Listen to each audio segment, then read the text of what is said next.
All right, well, welcome everybody. Thanks for coming. I'm Luke Timmerman, the founder and editor of Timmerman Report, here to tell you a little something different. A story about my climb of Mount Everest in the past year. I'm really pleased to be here. EBD Group was one of the sponsors of my climb, the Everest Climb to Fight Cancer, which was a charity fundraising campaign tied into my Everest climb.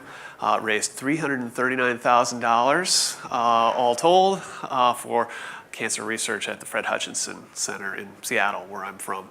So really, really exciting to be a part of raising awareness on a national level of this exciting moment in science, and to tie it in with kind of a personal quest that everyone can identify with. So I'm going to show you some pictures, and hopefully you can come away too with some lessons on group dynamics that I observed on my trip that I think have some lessons in the workaday world. So about this time a year ago, I have this idea. I said to my wife, "Hey, honey, I've got this crazy idea. I want to climb Mount Everest and do it for a good cause." She didn't divorce me right there, but we talked about the data on the risk here. Fatality rate of 2 to 3% in the modern era, post John Krakauer into thin air.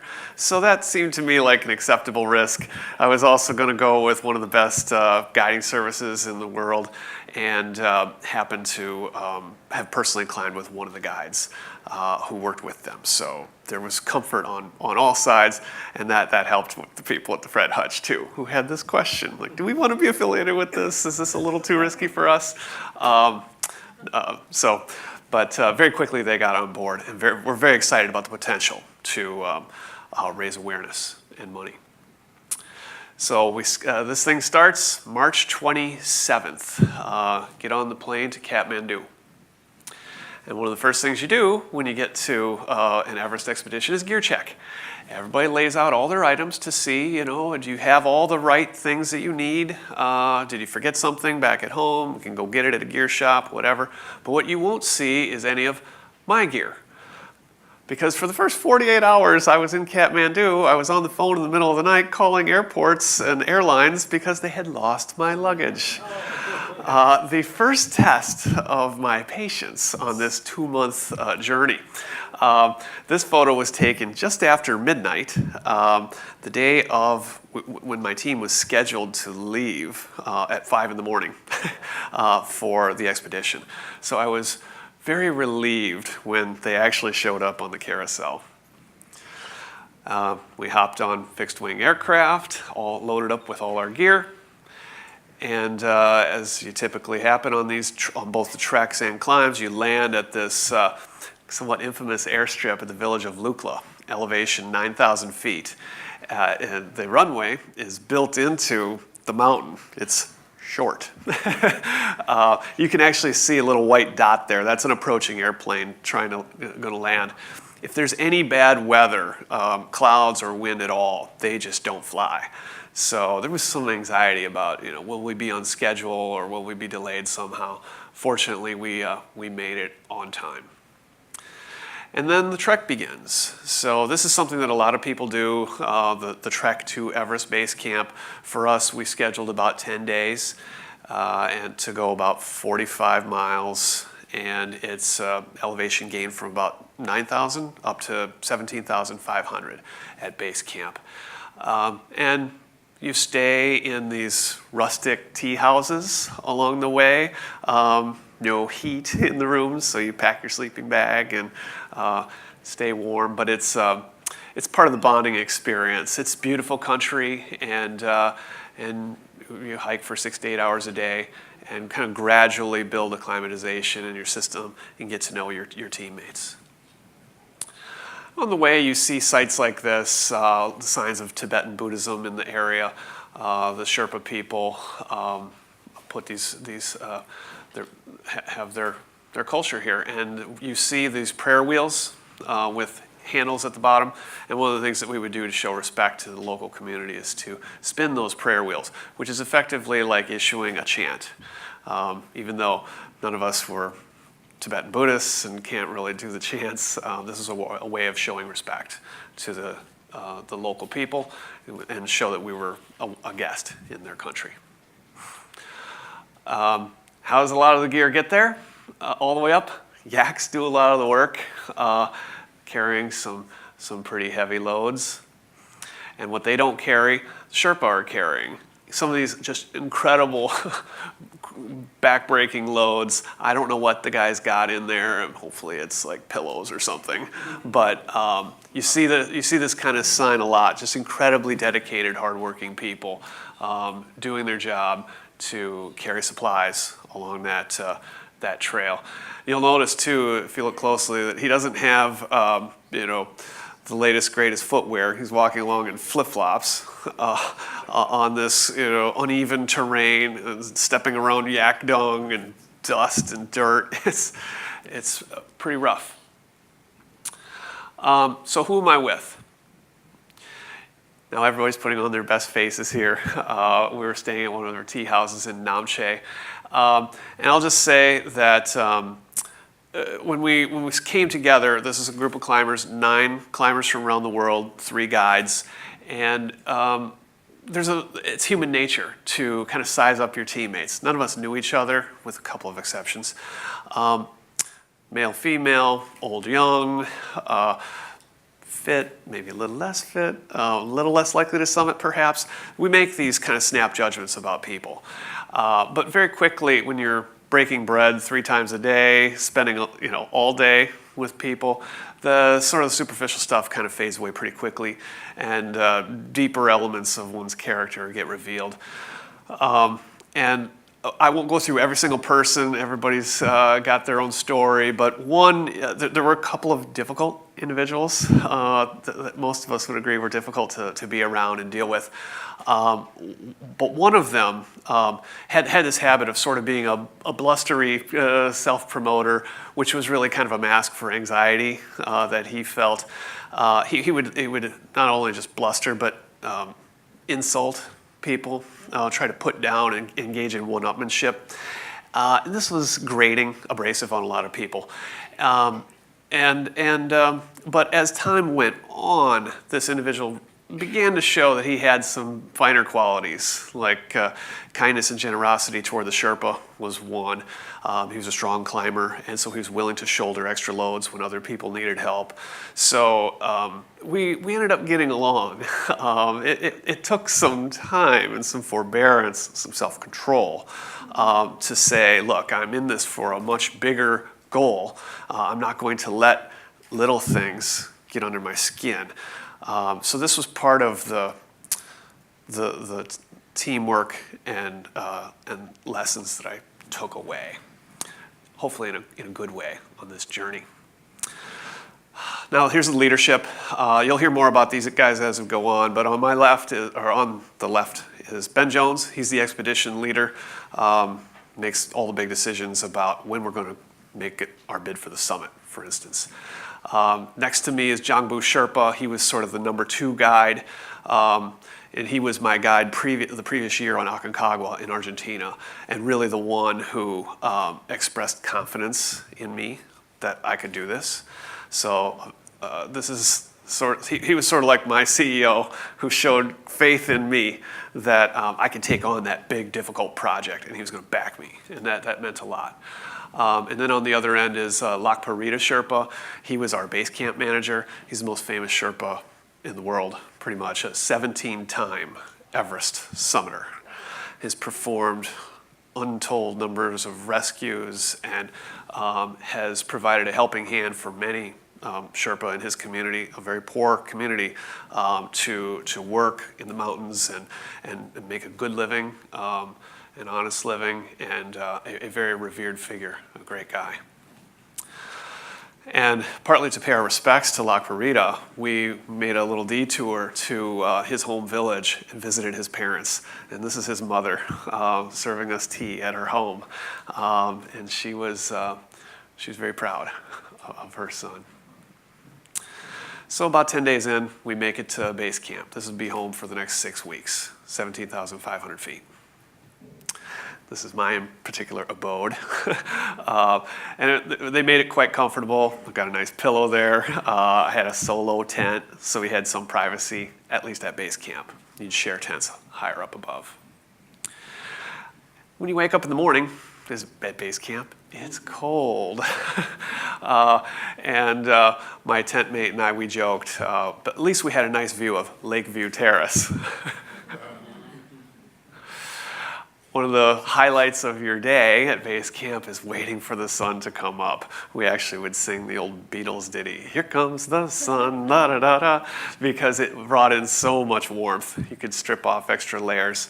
And the other thing too is you get to see sights that you just can't even comprehend back here at home. Like when the sun is rising and the clouds are just so coming over the horizon, the mountain will cast a shadow in the sky. Stunning. Now, on the more ground level, you might ask about the amenities. What's it like at base camp? Well, you've got a couple latrines, of course, but in the middle here, you've got a gravity-fed shower, which was kind of nice. The Sherpa support team would occasionally, about once a week, find some thawed area of one of those little ponds, dip in some water, warm it up on the stove, and we could have a little gravity-fed shower about once a week. Felt good. Now, one thing that that got to me a little bit was the technology following us around. This has been a change in mountaineering since I started 15 years ago. We had some spotty Wi-Fi access and spotty cell phone service at base camp. So it was nice to keep the friends and family informed back at home, stay in touch if you want to about the news, which I didn't. But it actually became some source of consternation on the team, and that made it more difficult for us to gel, I would say, because here we'd be having breakfast or something, and people were checking their email and complaining about not having good service or what have you. And here we are at Everest Base Camp. I mean, look around. This is the only time in our lives we'll be there.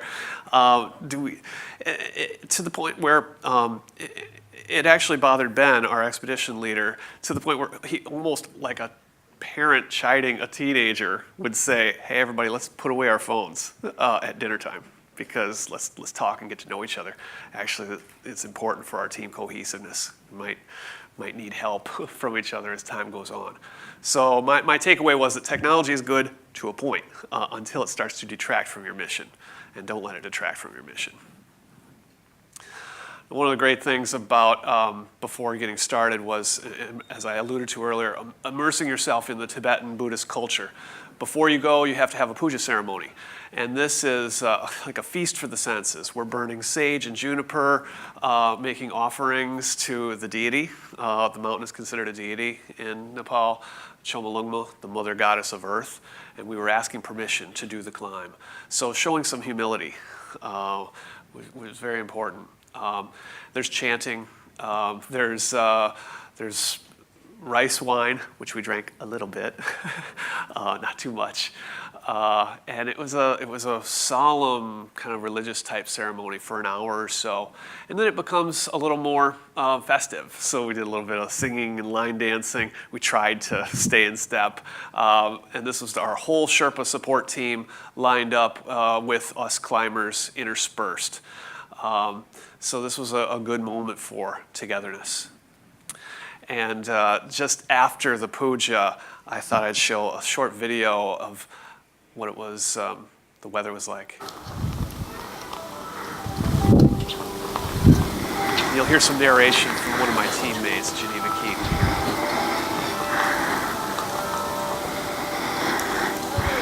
Wind is blowing. Ever so gently down here, but a lot up there. So up there, we were looking up there a lot.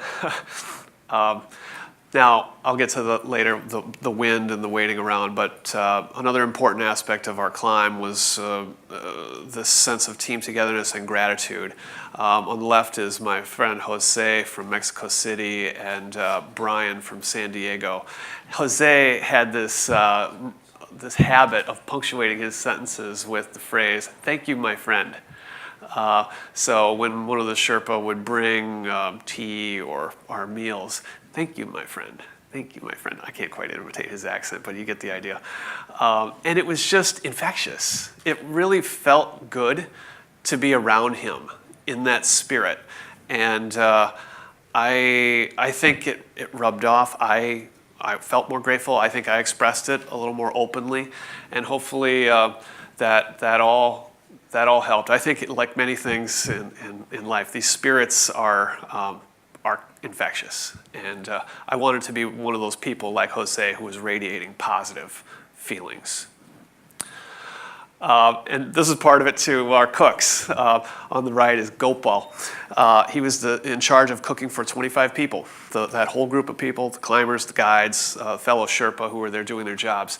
And he took great pleasure in it. One of my favorite memories, he would come by after serving us dinner each night and sort of asking for a little bit of love. And Ben, on cue, our expedition leader, would ring out his name, "Gopal, thank you." And it's part of the Sherpa zest for living. They do a lot of things with gusto and like playing cards. If they've got a trump card on your set, they throw it down, aha! And so it was just fun. And he would flash that $1 million grin, and he was very grateful that we appreciated his nourishing meals that he cooked for us. People like to ask, okay, what did you eat? And this is an example. Lots of high carbohydrate, high protein, nourishing foods. They treated us pretty well there at base camp. And we tried to soak it up because you're not going to eat like this on the high mountain, and you're going to need all the reserves that you can draw on higher up. This is my friend John Boo, who had encouraged me early on, and I wanted to say thank you to him at our puja before we began. And here's Ben, our expedition leader, and my mom, age 72, likes to refer to him as good-looking Ben Jones. I said, "Hey, Mom, if that makes you feel any better, that I'm in good hands, great." He's a 4-time Everest summiter previous, and very much in his prime, a lot of experience and wisdom. So a really great guy. Now, how do you actually do this thing? With Everest, it's too high, it's too difficult. You can't just go up in a single straight shot. So that you climb it in rotations, where you go up and then you come back down, retreating to base camp to get enough food and water and rest, a place you can reasonably sleep with your system's not under so much stress. So we would begin by helping our bodies acclimatize at higher altitude on a first rotation. But even before that, we would take acclimatization hikes up to, say, another 1,000 or 1,500 feet above the base camp. In the lower left, you can actually see the little yellow dots down there. Those are the tents of base camp. And we're looking now straight at kind of the play field. You'll see in the middle here is the infamous Khumbu icefall with all the icy ledges and areas you need to cross with ladders. That goes for a couple thousand vertical feet. Then it sort of levels out for a while in the western Khum in the middle, which you can't see. Straight in the back middle is the Lhotse face, which is this long, very steep section you have to navigate. The saddle between these two peaks, maybe it's right here, is the South Col. So that's Camp 4, the highest camp in the world, 26,000 feet. Your last stop before you make your bid up to the summit in the higher left. Before we go, got to practice going across these ladders. You'll see, you can imagine with those crampons on the bottom of your boots, pretty easy to trip. So you got to get your foot placement right.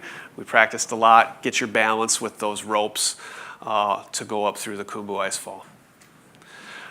Here's my friend Slav Tokarev, who's actually a Boston area native, showing good form. Now up on our first rotation, here we've already made it through the Khumbu ice fall. I didn't have a whole lot of pictures of going through there because we did it at night. You want to do that to avoid the periods of the day when it gets warmer and melts and ice may move around. You do not want to be there. It raises the avalanche risk. So we would travel at night. So here we had already made it up through the Khumbu. The tents that you see down there are Camp 1. And we are now making our way up all the way to Camp 2, which would be 21,500 feet. That'd be the highest that we would go on our first rotation, stressing that system, getting those red blood cells moving in our bodies so that we could process the thinner air. Do people use Epogen? No. No, you might get a stroke because your blood can get more sludgy. You use that, so that's verboten. I have heard about Viagra and Cialis though, although I didn't carry any of that. So here we are making our way back down the Khumbu ice fall. So you got some vertical ladders as well. This picture will give you some sense of the terrain. It's up and down and around these obstacles in the Khumbu ice fall. There was persistent avalanche risk throughout, so we wanted to move as quickly and efficiently. That was Ben's word. We're going to move as efficiently as we can through this. Not a lot of lollygagging or taking pictures. John Boo took this one in the back. Because when you're coming down, sometimes things aren't exactly situated the same way they were when you came up 4 days previous. So here we were going through an avalanche zone. Again, this is something that happened in the afternoon when we were at one of the safer camps. But a reminder that let's not mess around. Let's move through this thing as quickly as we can.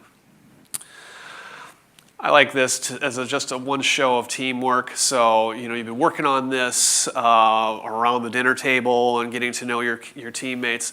A small example, when you cross those ladders, you kneel down, you hold those ropes taut so that the next person has a nice stable way of crossing that ladder. You do this for each other over and over and over, and pretty soon it becomes second nature. You're helping people all the time.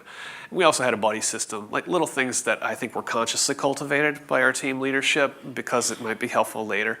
Things like checking to make sure your crampons are properly fastened, your backpack straps are tight as they should be. Maybe that trekking pole is not like flapping or something and getting in your way. So we were fostering good togetherness here. Just one example of some of the objective challenges here. This is a 50-foot vertical ice wall just above Camp 1. Pretty hard to climb something like this even at sea level. This is at about 20,000 feet. So as you might imagine, there was a lot of huffing and puffing when we got to the top of this thing. Take a break. So you climb partially and then lodge yourself onto the side and then pull the ladders up. Is that how it works? No, those the ropes and ladders are, yeah, the ladders don't go the entire 50 feet, but the ropes do. But that's all part of the established fixed rope line that a Sherpa team will put in place before we even go. And that's the same route that all teams on the mountain will use. So there's actually reasonably good steps kicked into the ice at this point. So I'm up there on the right with the big yellow backpack, and you can see me, I'm kicking into an existing step. And we have an ascender on the rope, which only slides in one direction. So if you were to fall, that will catch you. So this is all standard safety gear. Now, this was Camp 2. And this is one of the parts where I ran into some adversity and was tested by what the Natural Outdoor Leadership School likes to call tolerance for adversity. This is part of what is, you hear other people talk about in the business world, grit or resilience. These are all kind of related. But for me, I found it very difficult here to sleep. you're breathing that thinner air. I would wake up, your respiration rate slows down right at night, and so it makes a difficult situation that much harder. So I would wake up repeatedly feeling like I was suffocating or even drowning. And after a while, this can get in your head and made me feel a little panicky at times. And then you start thinking at 2 in the morning, gosh, if I'm not sleeping, assuming you've caught your breath and are now sitting up, if I'm not sleeping, then how am I going to perform the next day? Will I be able to go on? And that's where I had to just calm myself down and try to look toward more positive thoughts, like the fact that I had climbed all the way here yesterday and did reasonably well.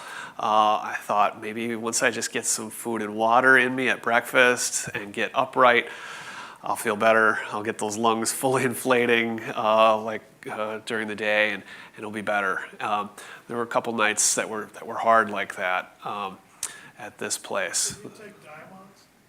I did. Not every day. I took a half dose. It may have helped a little bit. It also makes you pee more at night. Helped a little bit. So after Camp 2, so this would have been on our second rotation now. So after this difficult time up at Camp 2, you would retreat back down to base camp in the more hospitable environment of 17,500 feet, where you can sleep a little bit better, digest your food a little bit better, like actually eat a full meal, drink your water, get recovered, and start feeling a little better psychologically. Then you resume with your second rotation to push just a little bit higher. And here we are on the Lhotse face. This is above Camp 2, still not on oxygen, pushing our systems up to 23,500 feet. Now this was one of the bigger, tougher days of the trip. You see how steep this was. There were basically about 3 hard breaths per step. So if you can imagine,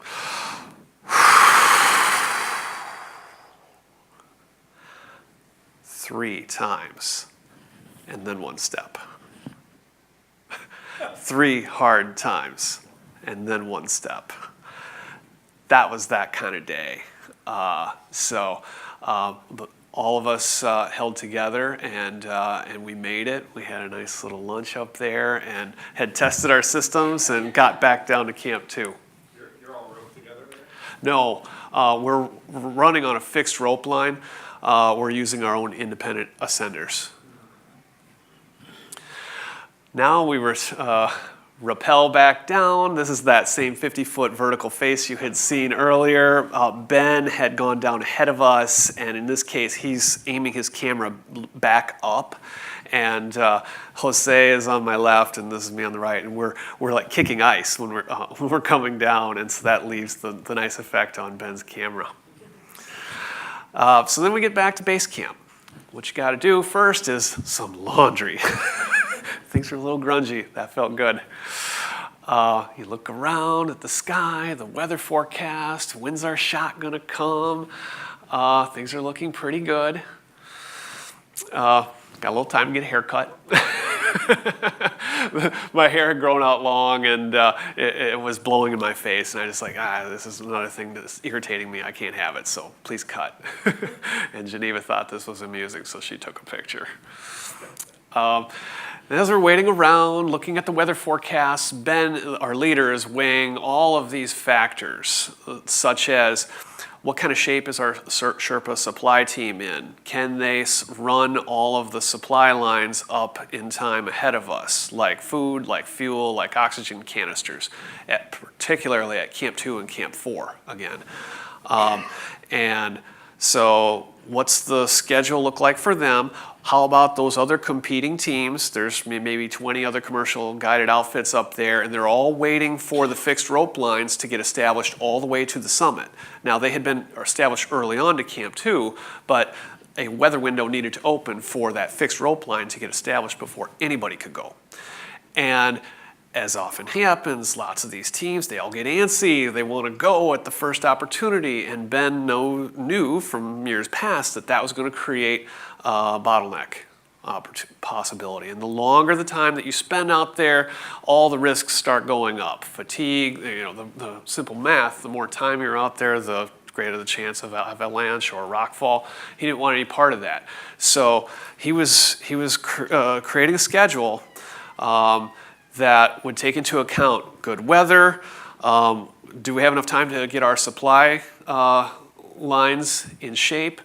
And can we wait a little bit longer to let the other teams go ahead of us so that we can move at our proper pace? How many teams are there at base camp at a given time? Yeah, so there were 335 or so permitted climbers in Nepal, of which I was one, and then maybe another 600 or so climbing Sherpa, working Sherpa. Base camp, you'll often hear, has about 1,000 people. So maybe 20 to 30 different commercially guided outfits. But everybody's looking at the same weather forecast. Everybody's looking at the same terrain and waiting for their opportunity. And so this was an important strategic move that Ben had made. He decided early on. He told us all the way back at the hotel in Kathmandu that I want us to hang back.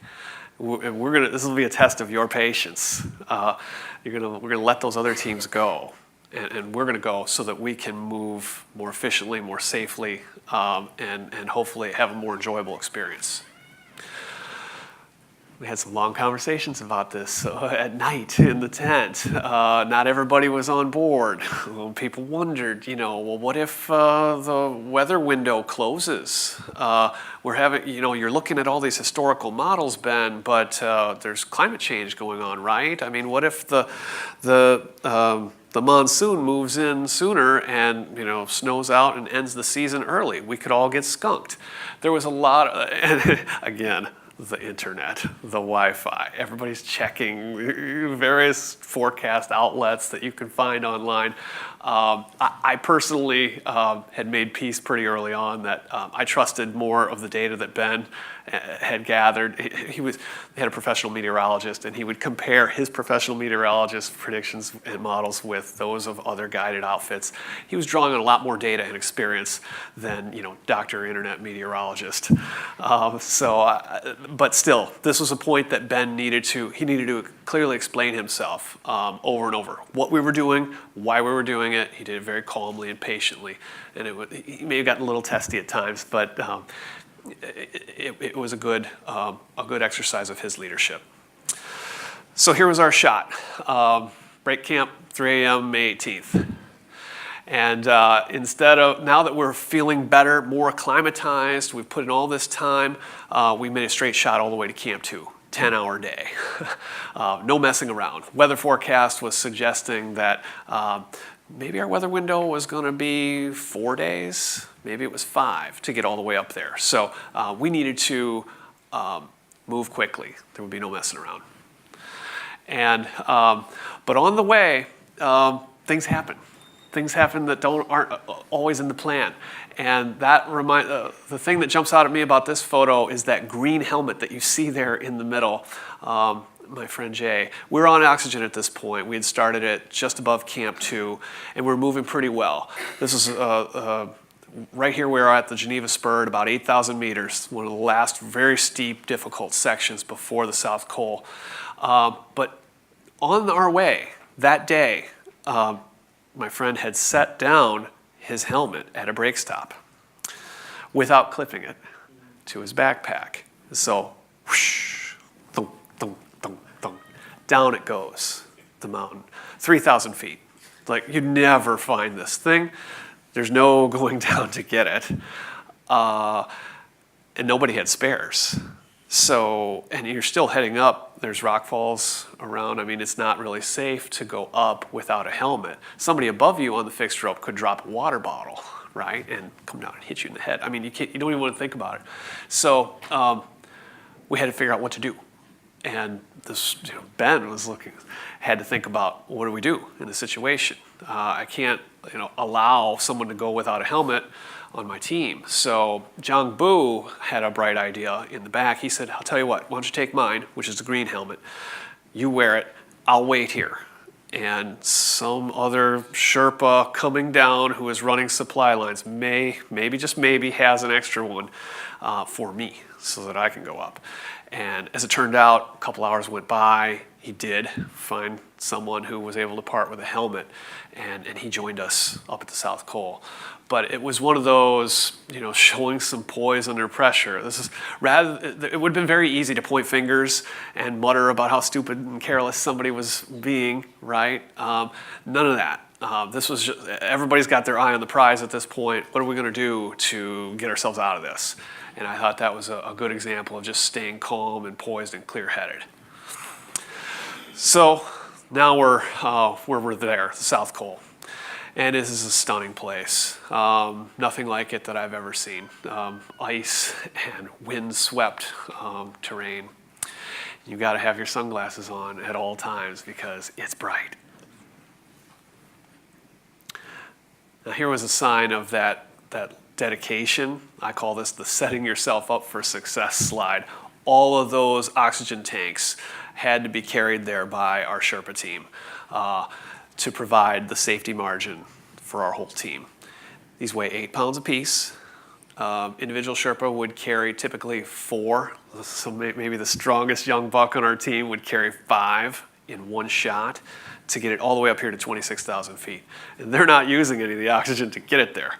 These are some strong guys. And made it so that we had enough oxygen there to take a rest day. The weather was cooperating, and so we were able to rest a full day after pushing ourselves very hard to get here. We had enough oxygen to hang out, recuperate, and get ready for our summit bid. They like to check in at you at the South Col. How's the morale doing? Are you holding up? I think we passed.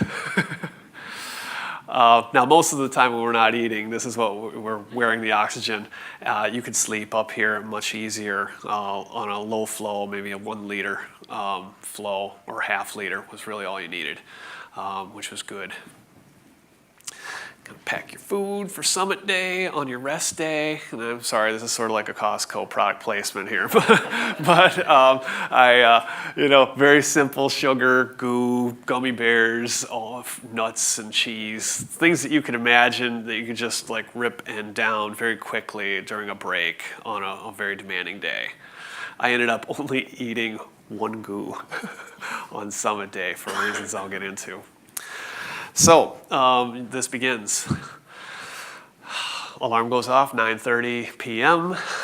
You've got about an hour to get your oatmeal in and your system ready. Everything's buckled properly. 10:30 p.m. departure. Again, you want to go when everything's most stable and it's cold as opposed to the sun beating down on you and things maybe moving around. So we got going. I won't go the whole chapter and verse on summit day. People could ask if they want later, but it took about 8 hours to get up, and my feet were numb for about 6 of those 8 hours. So it was a very kind of concerning. It became more concerning as time went on, I don't have pictures of this because you're putting everything you've got into just getting up there, but. At about 3 hours in, I called ahead to Ben because Ben had told us, I don't want anybody to be the tough guy here. I don't want anybody to get frostbite. So if you're having issues, you got to tell me. And I called ahead after about 3 hours in. I said, Ben, my feet have been frozen for about 2 hours. I'm a little worried. He said, tell you what, stop right where you are. We'll do a standing break here, and I want you to swing your legs to try to restore blood flow. So maybe ski, this trick, but it's kind of hard at 27,000 feet when you're on a 45-degree slope to hold onto that rope and swing your feet as hard as you can, and then switch to try to get some blood out to the tiptoes. That didn't do much, but he said, okay, we've got another half an hour to our first real break spot, the only place you can actually sit down. It's called the balcony at 27,500 feet. And actually sitting down there, getting a drink of water, 1 goo, and pointing for the first time my toes down the slope, like sitting down and then letting gravity do its thing to pull some blood out to those those tiptoes. Ben had also instructed my climbing Sherpa to dial up my oxygen a bit to improve the blood flow. That helped. And it helps psychologically that, this is not going to be the end. I can carry on without really getting hurt. And so then you start making your way up the southeast face, the last real push to the south summit. And then the sun starts to come up at about 5:30 in the morning, and you can see just, again, some of these beautiful features at close range that only happen in this harshest environment. 5:30 a.m., we get to the south summit, and now this is the moment when it dawns on me and my teammates that this is actually happening. This is the knife edge ridge to the true summit. These are the footsteps of Edmund Hillary and Tenzing Norgay. Very few people have ever been here. You can see it now. You couldn't see the true summit for any of this. But now you can. It's like within your grasp. It's an hour away, and that's when the chills start going up and down the spine. It's really happening for all of us. This was it. This is the highest point in the world, May 22, and I joke, the sponsors of the climb, the biggest sponsors, I told them, I'll carry your banner, we'll take a picture up there at the summit, but it has to be really small and really light. So I pulled that out of the pocket, had my picture taken, took off the oxygen mask so people could identify that's actually me. Another one here with my climbing Sherpa, Ang Pasang Sherpa, who was with me each step of the way, checking me out. He was sort of protective, like a big brother. You can even see he's holding on to my harness. Like, don't you trip and fall on me here on the summit when we're taking pictures, guy. You start, now you look around just a little, have hopefully enough presence of mind to enjoy the spot you're at. Spend about a half an hour up at the summit. Look left, here's Makalu, fifth highest peak in the world. Look to the other side, there's a dozen peaks that I don't even know their names. Just, we had incredible, beautiful weather you could see for 100 miles. But then, you still have to get down. And this is where people sometimes get into trouble. They've spent all their energy to try to get there. You have to have something left to get down. The other thing is that you can actually look around a little more. During the day, you can see things, you can see how far you've come.